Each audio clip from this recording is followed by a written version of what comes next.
성경으로 한자를 푸는 대구의 오집사입니다. 오늘은 까마귀 오자에 대해서 말씀드리겠습니다.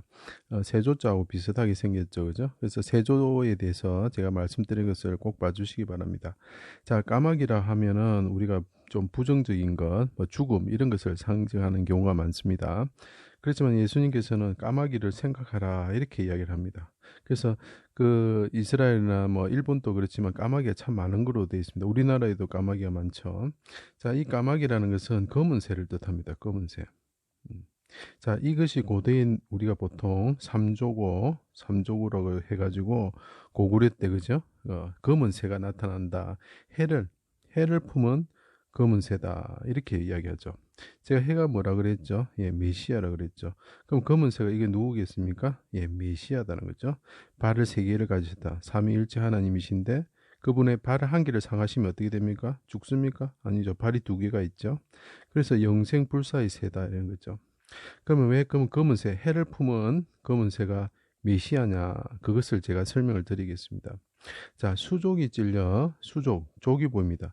자, 메시아가 하나님이신데 그분이 달리셨는데 그분이 하나님께 부르짖으신다. 그리고 곁에 사람들이 그분의 수족을 찔렀다. 그래서 족이라 그랬죠.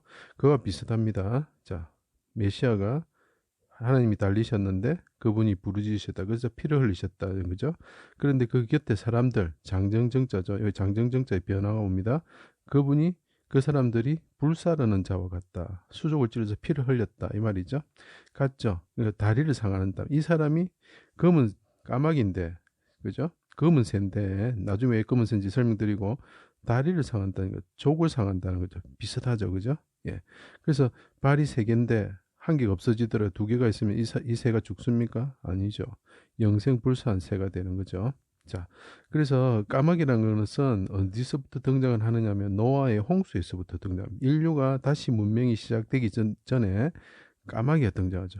그래서 우리가 보통 까마귀가 노아를 배신하고 노아를 떠나서 살았다 그렇게 이야기를 하는데 저는 이제 말씀을 묵상하면서 그 까마귀가 우리를 위해서 고난 가운데 하나님께 부르짖으시는 고난 받으시는 예수님을 상징한다고 저는 생각합니다. 그래서 이것은 여러분들이 말씀을 좀 묵상하는 가운데 좀 더 깊이 묵상하시면 저와 같은 결론에 도달할 수 있다고 생각이 됩니다. 수족이 찔려 십자가에 달리신 비둘기 같으신 하나님께서 자, 이 세조자가 보이죠, 그죠? 세조자가 보입니다. 자, 새와 같으신 분인데 그분이 부르짖는다. 부르짖으시면서 죽으신다. 수족이 찔려 있어서. 그리고 하나님께서 불사른 자들에서 피를 흘리시고, 자, 여기 피를 흘리시고, 또 피를 흘리시고, 죽으셨다. 그때 어떻게 됩니까? 어둠이 임한다. 어둠이 임하면 어떻게 되죠? 검게 된다죠. 검죠. 그죠? 나의 하나님, 어찌하여 나를 버리셨나이까? 그래서 어찌라는 뜻이 있습니다. 참 우습죠? 검다 어찌 전혀 맞지 않죠? 까마귀하고 전혀 맞지 않죠? 그렇지만 이것을 성경으로 보면 어찌하여 나를 버리셨습니까? 하고 메시아가 하나님께서 달리셔가지고 불사르는 자에서 의해가지고 물과 피를 쏟으시고 죽으실 때 그때 어찌라는 단어가 나오고 그 다음에 어둠이 임했다, 검다 이렇게 표현할 수 있는 거죠.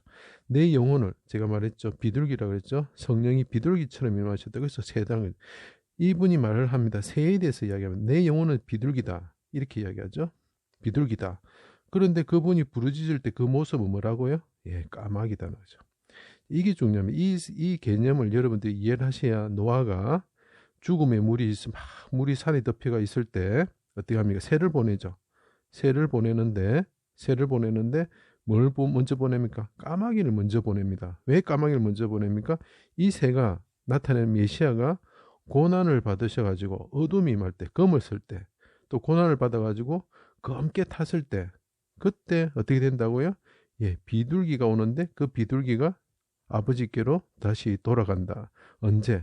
바다가 이렇게 완전히 물이 저기 산이 섬처럼 보일 때. 그래서 섬도자가 제가 설명 안 했지만 섬도자에 보면 산이 놓아야 됩니다. 이 산이 왜 그러냐면 산이 섬처럼 보일 때 새가 나는 거죠. 까마귀가 나는 거죠.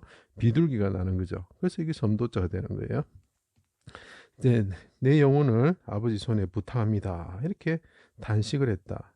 내가 주님께 부르짖습니다. 탄식하다는 거죠. 그래서 어떻게 됩니까? 이걸 보시면 산 비둘기 새끼가 제단에서 태워졌다.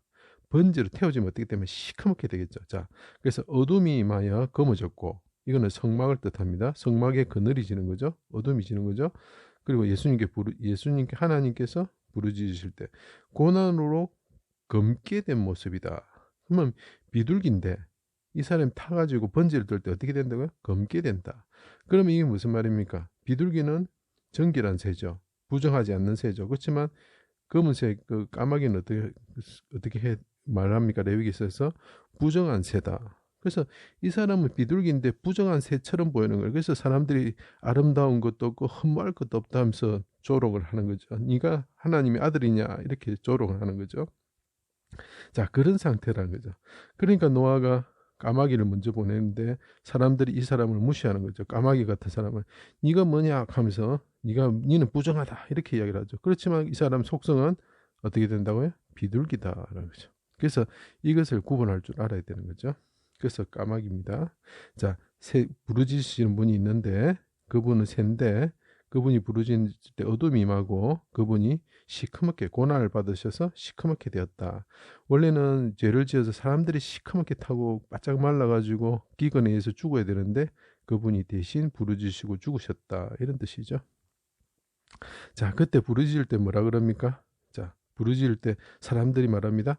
엘리야를 부른다. 엘리야와 관련된 새가 뭐죠? 예, 그리시네가의 까마귀들이 떡과 고기를 가져다 주었다. 이렇게 합니다. 자, 엘리야는 뜻이 뭡니까? 예, 하나님은 여호와는 하나님이시다. 이런 뜻이죠.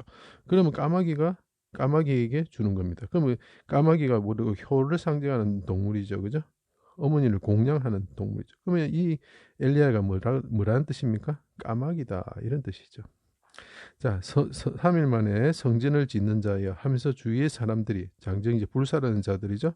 불사라는 자들이 조롱하였다. 그러면 어떻게 됩니까? 이와 관련된 건 뭐죠?